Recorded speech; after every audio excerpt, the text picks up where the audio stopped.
friends. I'm Amy Morgan, the feature writer for the San Antonio Marriage Initiative. I am so delighted today to introduce you to Lorrie Gramer, who, along with her husband Don, worked for more than 4 decades building marriages in Catholic dioceses across the United States.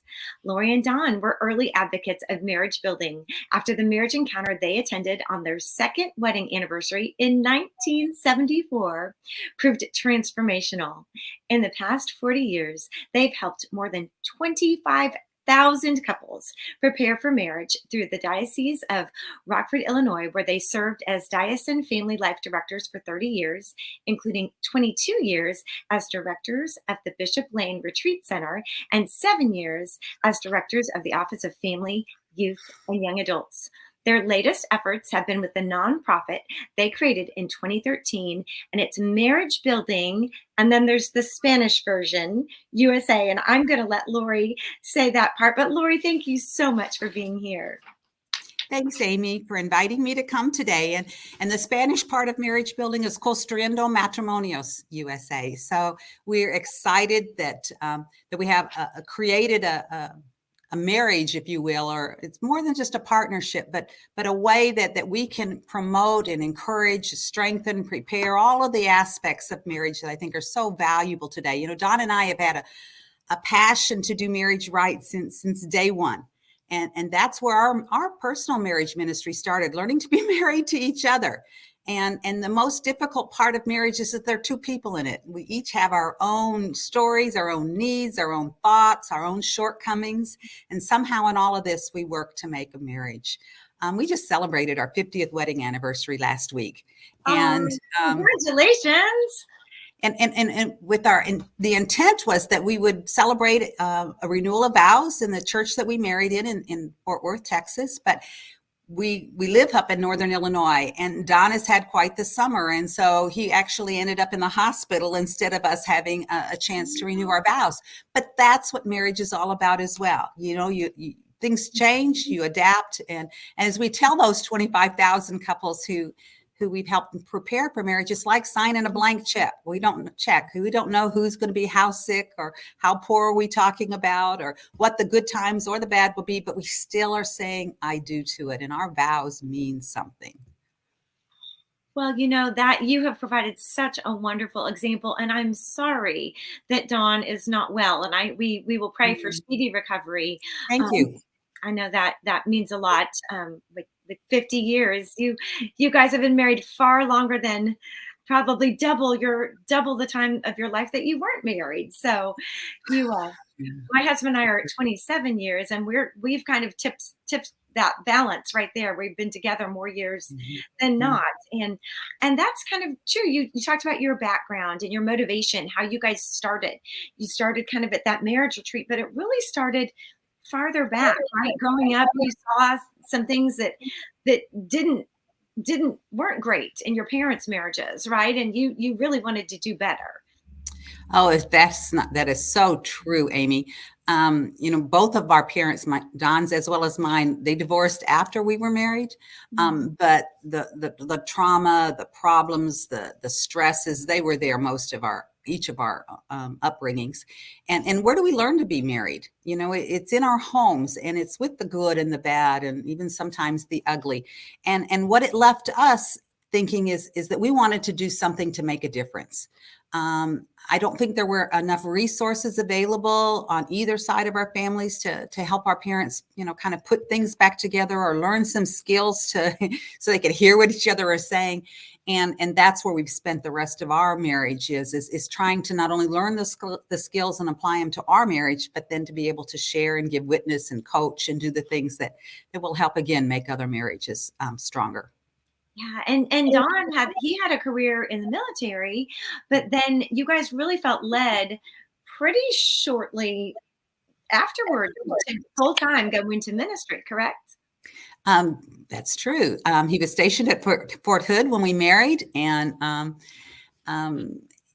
over the years after that marriage encounter weekend, we realized that God was calling us into as Don says, a different mission.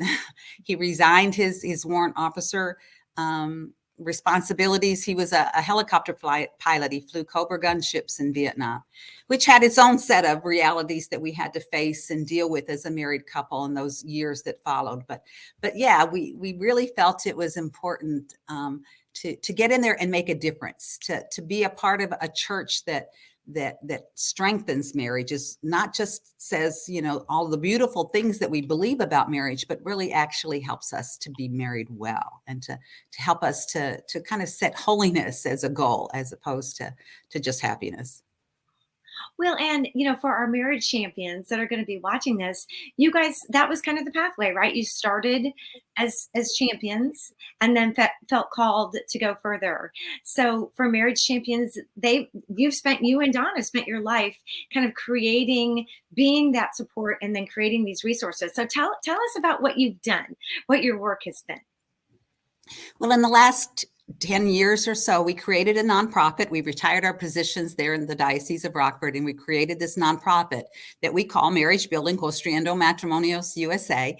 And our intent was to be a resource for dioceses and parishes across the United States, to help them to kind of change the way we've been ministering to marriages, to really bring in the skills and the insights and things that really will get us to rethink maybe some of the attitudes or behaviors that we've had. And so out of that, we have created a number of resources that parishes can implement. We call it being a marriage building parish. And some of them are just, putting up banners that have marriage messages on them. We send out anniversary cards each month to those celebrating anniversaries, just to say, you're important, and to join us at a particular weekend mass the following week, that we would just bless your marriage and pray for your marriages. So that's just some of what we do. We have a number of other initiatives. I'm not sure which one you'd like me to start with, but one of them that we just finished updating, and the materials are just excitingly beautiful. It's called Pathways, and Pathways is an effort that we make to try to invite couples who may be in what the church calls an irregular marriage. What they might say is that they just weren't married in the church or in front of a priest, but it's an opportunity to look at what it would take to have their marriage become a sacrament of the church. The church believes so much in sacramental marriage that our resources and our invitations should be there to support couples in that situation.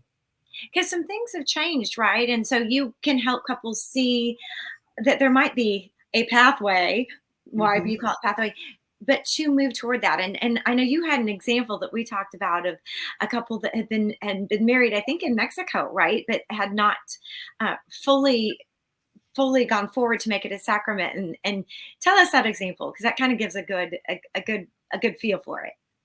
Well, and we do see a lot of Hispanic couples that, were married civilly and not sacramentally. And one particular couple, they had been married civilly 32 years. One of them did need a declaration of nullity, which we followed up Pathways with inviting that to happen. But they said to us, they'd asked us if we'd be the witness for their convalidation. And they said to us, now we can die in peace.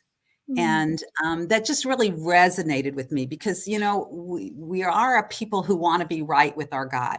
And so we need to have an open door. We need to have opportunities. We need to extend an invitation. We need to walk with people, accompany them in some of the most important parts and aspects of their life.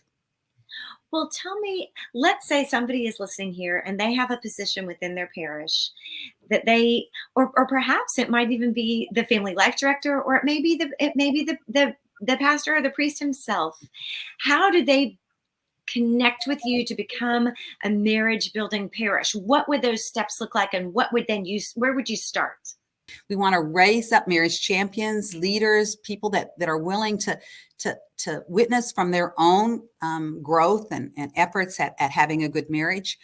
We want to help teach them some of the ideas, such as some I've already expressed, but then to help involve them or help fix this, to help them to be exposed to different ideas, whether it's small groups and marriage, programming, whether it's setting up a marriage care ministry where we are tending to those in distressed marriages. We'll go through a whole gamut of ways that a particular parish can respond to the needs of marriages and families right there in their parish. I know you talked about recruiting some people that you called your marriage angels. And truly it's not a Herculean step, right? It's a really just a small step forward of being a couple that's interested in helping others like our marriage champions to getting a little bit more training. And what is it that you train how do you train your marriage angels? What do you train them to do? Well, we want them to be the first line of defense, if you will, against problems that might be occurring in the marriage. It could be, communication problems. It could be health problems. It could be any number of things that people find that they're unable to kind of face it alone. And we want to walk with them. We want to pray with them. So we raise up some leadership that not they have perfect marriages, but they have strong marriages, and that they can sit with a couple for a few hours and kind of work through some skills, some insights that we have developed that would help them find hope and then give them direction. We create a whole list of referrals that couples can then, attend or participate in. Often couples don't know where to turn to. And so we want to help that to happen, to help give them direction. And then again, to continue to invite the community to keep those couples in prayer. And I think that's a powerful part of marriage care ministry as well.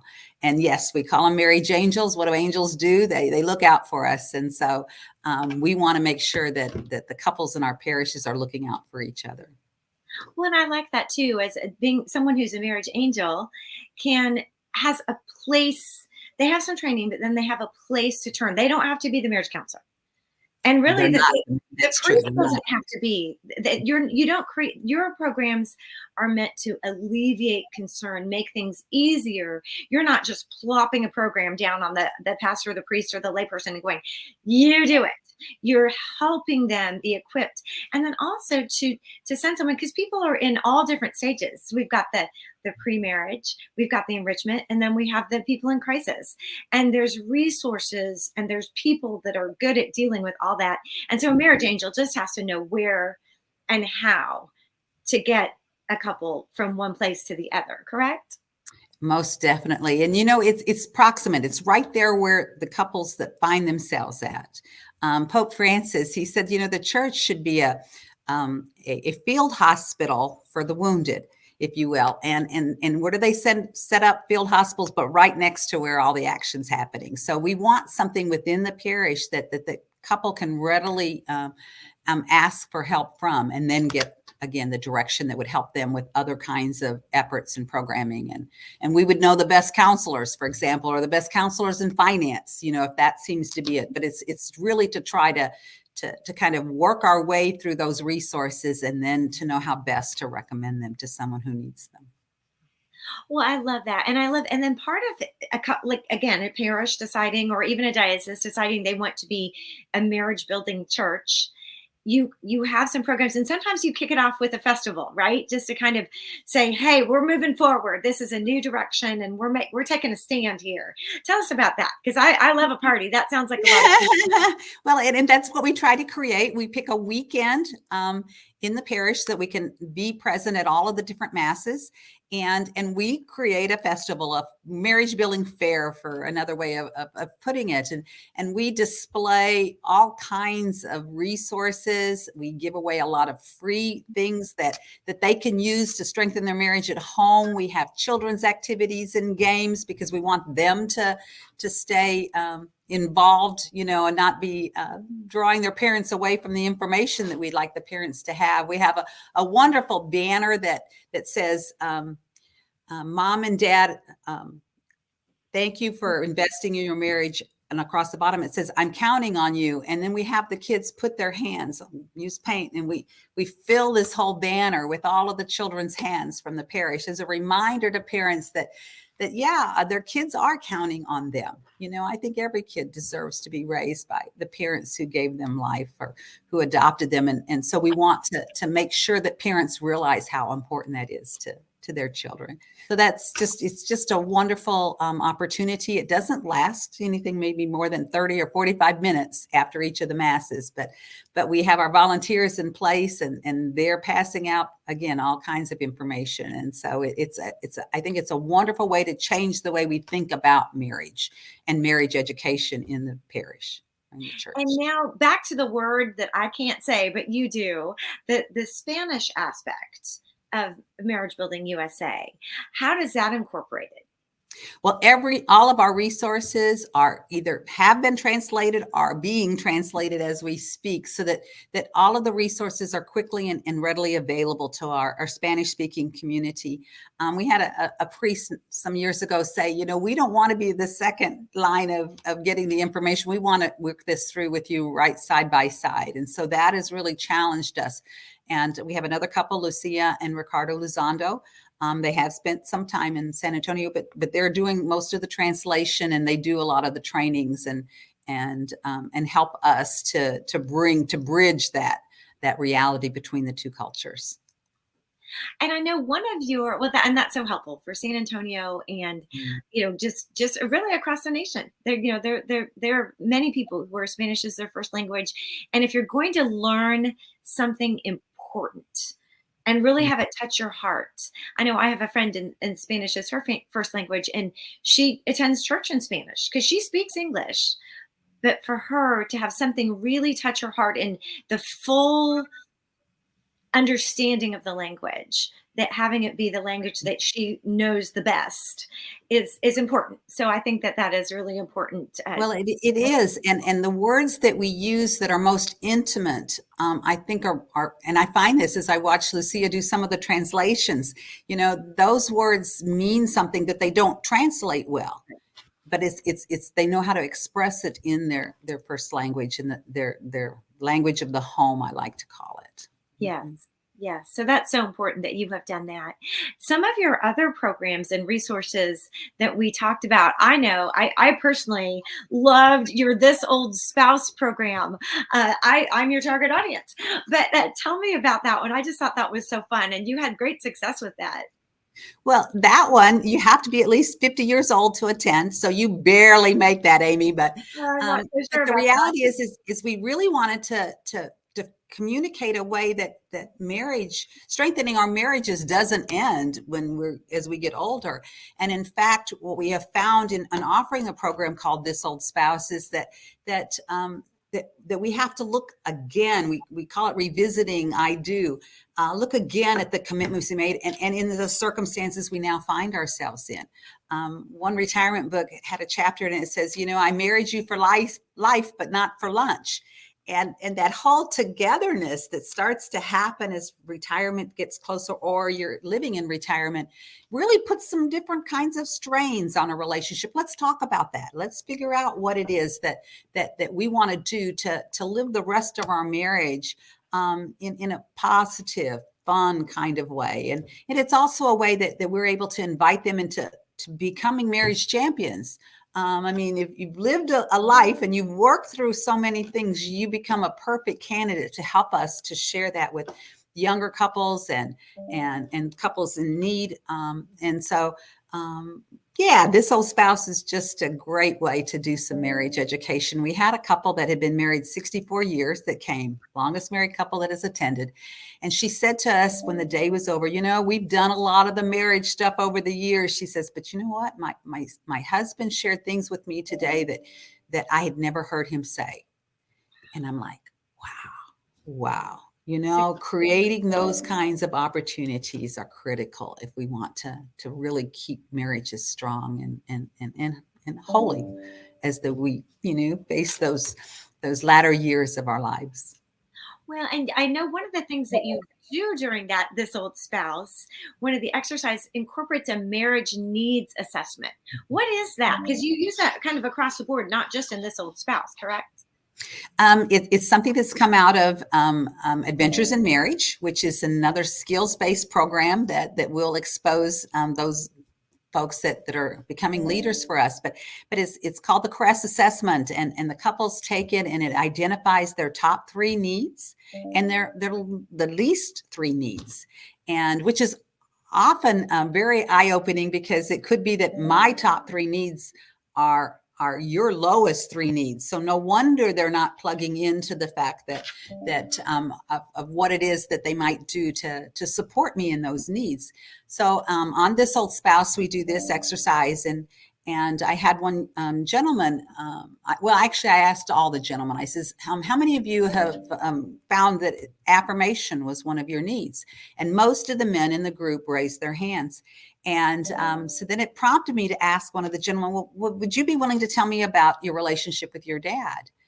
And he kind of slumped for a second and pondered. And he said, "When I was a little kid, my dad came down with polio." He said he was a farmer. He was no longer able to farm, and he became a very angry man. And he just couldn't affirm us. We just couldn't do anything right. And so I guess I brought that all the way up into today, and I think the important part here is wives, as you hear those stories, you start to realize that they need our affirmation, not because, we're trying to build their ego, but we're trying to build their character. We're trying to let them know that they have value, and they have value to us, even if they didn't seem to receive that before. And just sometimes having those things identified, that Mm. then you can see the why behind the what, and how that can open doors and into people's hearts and into people's relationships. And you use that assessment, because that used in really any enrichment and in the preparation, which is a place that the Catholic Church has done such a good job with their preparation. Really, 25,000 couples you have helped prepare for marriage. What was the benefit of that? Why you obviously have invested decades of your life into preparation. Why did you feel so strongly about that? No, you're preaching to the choir, talking to me, but still. And but that it's an important place to. Obviously, it's a place of strength. So let's talk about it. Well, I said earlier, where do we learn to be married? And it's in our homes, and it's from our parents. And that's not always good learning. And, if we didn't change the oil in our car, pretty soon we're going to have a pretty funky running car. Or if we went for golf lessons, let's say, and they handed us a club and a ball and said, "There's a hole over there, good luck. Hope it all turns out all right." They're not going to have the kind of success that I think they would benefit in their married relationship. So we want to teach the skill. We want to coach them. We want to help them succeed, so that when they go home from this experience, they have a new sense of how important their relationship is, that their marriage is a priority that needs to be tended to. If we don't water the garden, what happens? So we have kind of a captivated audience. The Catholic Church requires marriage preparation. And so that has challenged Don and I to say it better be the best that we can give them. Just having them come isn't enough. It has to be worth the effort. And I love seeing couples leave saying, "You've changed our lives. Thank you." And so that has caused us now we're working on another program or another resource. We're calling it Brick by Brick. And that's monthly get-togethers for young marrieds, where we reinforce some of the skills we may have shared with them in marriage prep, but now we're going to give them, within the reality that now they're experiencing many of the things we just talked about before. And so, we need to keep an open mind. How can we best support marriages at all of those stages, and we want them to start out, with an advantage.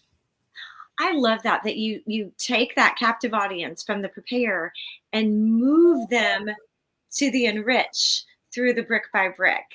I mean, I remember when we had littles, that's a stressful time in life. And when you have people at the same stage that are doing life with you, and yet you're focusing on the positive, your iron sharpening iron. Can you tell me just anything? Because that sounds so attractive. I just would think that our marriage champions right now would go, "Ooh, that's something I would love to mentor or be part of."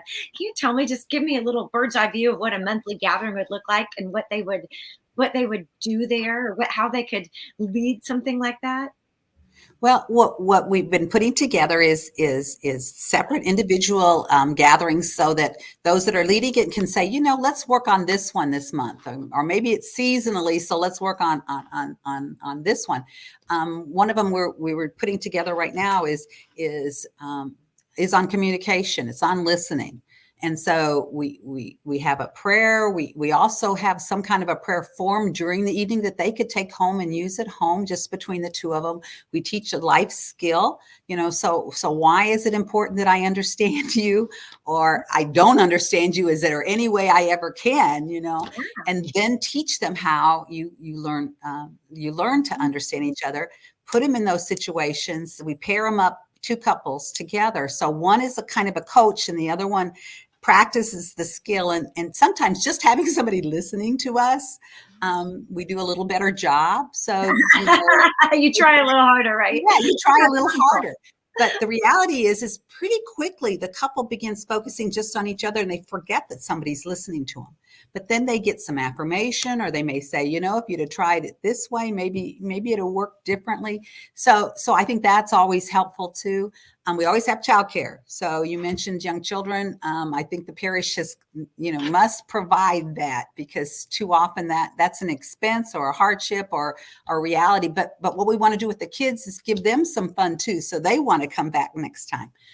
So it all becomes kind of this package, this opportunity to then fellowship with other couples as well, so that there is a little bit of a social time and an opportunity to just kind of talk about, what it's like being a young married today, and remind each other that, we're in this together and we can support each other. And then sometimes we'll even have special social activities, or I don't know if social is the exact right word, but service activities. I'm sorry, that's what I wanted. Nice. Where they can do some things either in the church or in the community together, because a task can bind us, if you will, as a couple, as a family, and as a community. So we don't And want to that's forget. something that really appeals to husbands. I know when my husband, he might not love sitting around and talking about feelings, but if he can, be, putting some Active. paint on something together, There you go. then that really is something, a place where he can, bond, and Well, men can do that. yeah, and here's a great example. I was doing some interviewing with some widows, and one was a fairly young widow. And I said, how can the church, support you? What can we do for you? And she says, well, I have some trees that need trimming, and I have, and she proceeded to some things that needed to be fixed around her house. So immediately they says, let's ask another family, would you adopt this widow and teach your sons or your daughters of how to care for the, the widows of our community. So yeah, there's always something that not only is it a benefit to the person who we are serving, but it becomes a benefit to us who are giving, and a way, again, to pass on those values, those virtues to our own children. Oh, what a great example of being a marriage building parish, and just some Mhm. simple things. You had talked a little bit too about a prayer sheet. I think some of your programs incorporate some sort of a prayer card. You had said, was it the brick to brick, or the prayer card that you share with each other? I'm always looking for new ways and ways to connect myself and our marriage to God. And to somehow, prayer is a conversation with God. And so very often we don't know where to begin. If that hasn't been a practice that we had growing up, if we haven't figured out how to do it as a couple, then those kind of tools, those kind of helps, I think, are do that. So actually with Pathways, we send them home that evening with a packet of prayer slips in envelopes that are sealed with, 1, 2, 3, 4, all the way up to 11 of them. And we ask them, on as the days progress, to open one of them, and it gives them a something to talk about, to think about, and then a beginning on how to pray about that in their relationship. So yes, there are a number of those kinds of things that we have created, and we would love to share those with folks. Wonderful. And what's your reaction been from the diocese? I know you are very involved in several across the country. What's the reaction been? Um, Very enthusiastic. We're right now working with 3 parishes with a grant in the Archdiocese of Atlanta. Their Office of Family Life actually contributed funds to help solidify that grant, because they want to see it become a model in their archdiocese. So they want it to be a benefit to those in a particular parish, but from there they want to be able to have other parishes be able to learn and to use those things. October, the first weekend of October, we have a big marriage building fair at St. Michael's the Archangel and in Woodstock, Georgia. And so we would invite anyone from maybe leadership from other parishes in that area to come join us, come see it happen. And we'll help support you in offering it in your own parish. So yeah, we just want a different way of doing marriage ministry in the church. And I think our first challenge is to get those in the pew to think differently about what it is. I think too often, and maybe I'm going to speak talking about men, but they think that, well, if we do these programs, people will think we have a bad marriage. Or, I told you, one fellow, he told me, he said, I told my wife 25 years ago that I loved her. And he says, if I change my mind, I'll let her know. Well, we want to change that kind of thinking, so we tell those stories. So they go, oh, I'm a little too close to that, aren't I? But to give them a new way of seeing that by doing something to make our marriage better, it's going to make my home life a whole heck of a lot better than maybe how we've been doing it. Why not, celebrate marriage?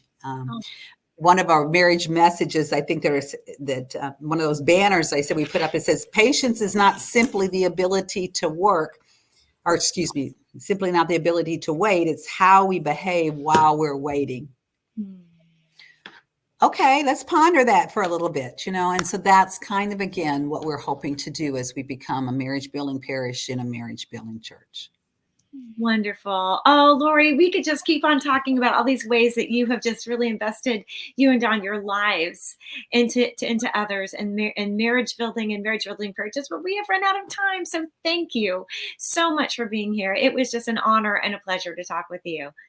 Well, thank you. And again, we look forward to being back in the San Antonio community soon. So God bless.